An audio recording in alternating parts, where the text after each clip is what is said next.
উদ্বোধনীর ঠাকুর ঘরে একদিন সকালবেলা মা পুজোর জোগাড় করছিলেন। কথা প্রসঙ্গে স্বামী বিশ্বেশ্বরানন্দ মহারাজ বলেছিলেন, মা, আপনার কেন এত আসক্তি?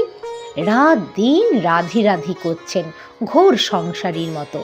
রাধে ছিলেন শ্রী শ্রী মায়ের ভ্রাতুষ্পুত্রী। তারপর মহারাজ বললেন, অথচ এত ভক্ত আসছে, তাদের দিকে একটুও মন নেই। এত আসক্তি, এগুলো কি ভালো? পূর্বে কখনো কখনো এইরূপ বলেছিলেন।